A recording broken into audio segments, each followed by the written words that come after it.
Luiz Costa, o Fernando Collor, tendo agora em prisão domiciliar, é uma boa notícia ou é uma má notícia para a democracia brasileira? Seja muito bem-vindo. Como é que o senhor está? Boa noite, Pedro. Boa noite quem está conosco aqui ao vivo, que vai assistir e escutar depois, né, essa entrevista. Pedro, eu acho que ele está no lucro, né, por estar em prisão domiciliar, né, por ter ficado apenas 72 horas, nem isso, né, cumprindo pena em regime fechado, porque o regime para o qual ele foi condenado foi o regime fechado. E veja bem, o Fernando Collor não foi condenado pelos crimes que levaram à cassação dele em 1992. Ele foi condenado por novos crimes cometidos na nova encarnação política que o destino deu a ele, né, e que ele cumpriu dessa forma como nós assistimos, se mantendo como um polo, até um polo silencioso, mas um polo de ação, né, do lado reacionário da política brasileira.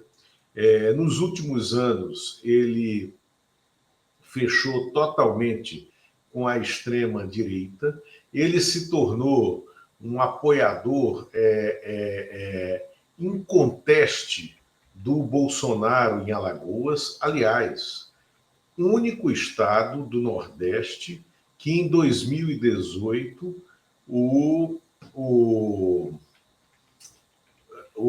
Haddad perdeu a eleição lá, né? E o estado onde o presidente Lula teve o menor resultado de votos no Nordeste. Agora, o Collor não era mais ponto, né, de aglutinação eleitoral em Alagoas quando foi para a cadeia. Tanto que ele tentou a eleição para prefeito 2 vezes em Maceió, perdeu. Tentou a eleição para governador de Alagoas, perdeu, né, e desistiu do Senado, né? Então, o Collor ele já estava indo para o fundo do alçapão da política, quando terminou agora condenado e na cadeia. Uhum. E é o que você falou, tá saindo no lucro, né? É uma prisão domiciliar que sai no momento que é especialmente dramático, né, Lula? Quando a gente tem um julgamento por uma... Que é que tá, né? Veja bem, né? O Collor está sendo punido por crimes de corrupção, teve a presidência da República dele, que teve o sequestro da poupança, aquela coisa histórica, mas eu acho que... Até queria te perguntar, você que foi um espectador daquilo, leio os seus trabalhos, li também o Notícias do Planalto, do Mário Sérgio Conte, que contava os bastidores daquela época, mas é mais surreal ainda o tempo que a gente está vivendo. A gente presenciou um golpe de Estado em câmera lenta, né? Não, 21, exatamente. 22, 23... E eu tenho falado aqui nas lives, o golpe não parou, na verdade. Tem uma investigação da Polícia Federal até 2023, só que um cara se explodiu em Brasília ano passado. Exatamente, Pedro. O golpe não parou porque esse lado da sociedade que deu o golpe de 64, golpe de 64 que começou em 54, 10 anos antes. E qual foi o problema? Em 54, eles tentaram o golpe para evitar a posse do Juscelino. Juscelino terminou tomando posse antecipadamente na presidência da República, cargo para o qual ele foi eleito democraticamente, uma posse antecipada, garantido pelo brigadeiro, que não era eleitor dele, pelo brigadeiro Eduardo Gomes, né? Com essa posse antecipada, ele fez um grande acordo nacional, mais um grande acordo nacional, né? Uma composição, e não puniu ninguém. Uniu aqueles coronéis golpistas que se tornaram generais golpistas de 10 anos depois, de 64. Né? Nós, a sociedade brasileira, ela depôs o Collor num processo de impeachment democrático, ao contrário do de 2016, um processo de impeachment feito sob as regras da Constituição e da lei do impeachment de 1950, porque existia crime de responsabilidade, e o impeachment que foi construído por dentro da política, unindo o país. Né? No impeachment, o Collor teve apenas 37 votos a favor dele na votação da Câmara dos Deputados para permanecer no poder em 1992. A Dilma Rousseff teve quase 140 votos, foi muito pouco, mas foi muito mais do que o Collor. Né? No impeachment que desuniu a sociedade brasileira. Né? Rachou, né?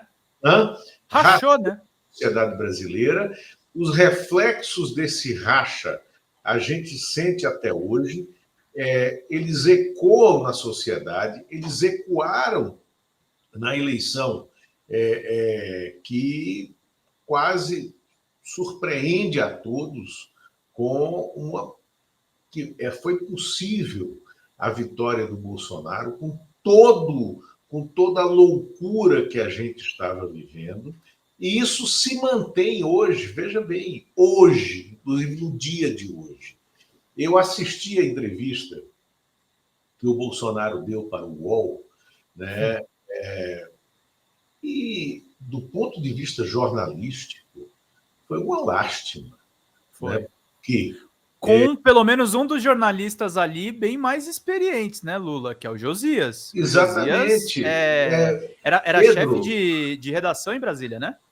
As perguntas ficavam pulando na minha cabeça. Eu procurei, inclusive, o WhatsApp do Josias, mas ele estava com o celular desligado, porque estava no ar, né, para dizer, não deixa o cara falar isso. Porque o Bolsonaro, diante de dois jornalistas, né, ao vivo, dois jornalistas num canal que não é bolsonarista declarado, como... Segundo maior portal do Brasil, gente. Como Revista Oeste, ou como Jovem Pan, né, ou Gazeta do Povo, né? O UOL tem uma responsabilidade e um compromisso com a sociedade. Não podia deixar, por exemplo, o Bolsonaro dizer, e é isso que eu fiquei pensando o tempo inteiro na entrevista do Pedro, entendeu? Porque na entrevista que eu fiz com o Pedro, né, que terminou rendendo aquela capa, Pedro Collor conta tudo, eu ia contestando as afirmações do Pedro. Todo o ambiente que foi construído antes de ele dar aquela entrevista, e o podcast, A Guerra dos Collor, que está no Spotify, no Deezer, na Apple, né, aqui no YouTube também, ele mostra isso, que a gente sabia que o Pedro estava usando a Veja, mas a Veja queria também usar o Pedro, né? Porque nós vivíamos uma guerra particular contra o governo do Fernando Collor. Né? E esse foi se construir até o momento que o Pedro deu a entrevista e quis usá-la para chantagear o Planalto. Aí a gente disse, não, a entrevista não é mais sua, a entrevista é nossa, né? E nós vamos dar a entrevista. E ele não quis. Na última hora, ele tentou recuar, né? E não conseguiu, porque a gente o obrigou a assinar um papel, né, onde ele dizia a verdade. E o que aconteceu hoje? A gente viu o Bolsonaro dizer, por exemplo, no momento, lá, ele dizer que ele está de maneira inapropriada no Supremo, porque a denúncia foi colocada em nome do Ramagem, também o Ramagem foi incluído. apenas para manter a denúncia no Supremo, né? E que o Supremo agora não está aceitando retirar o Ramagem. Isso é mentira. Quer dizer, na hora que ele começou a falar isso, né, me deu uma vontade, veio aqui na garganta, dizer o seguinte, presidente não, é mentira. O senhor está mentindo. Não é isso, né? Você está lá porque o Supremo já decidiu que ex-presidentes da República continuarão a responder por crimes, né, no Supremo Tribunal Federal, mesmo depois do cargo. Isso tinha mudado no período da Lava Jato, naquela distorção jurídica que foi feita para jogar o Lula para a 13ª Vara em Curitiba, né, para ficar com o Sérgio Moro. Mas depois o Supremo fez uma revisão, né, do processo e devolveu essa primazia do Supremo, que é quem deve julgar ex-presidentes da República, pela relevância do cargo. Né? E teve um outro momento, um segundo, em que ele falou uma mentira política evidente também, e que cabia essa intervenção e que não veio. Então, eu achei que foi uma entrevista lastimável para o jornalismo. Pedro.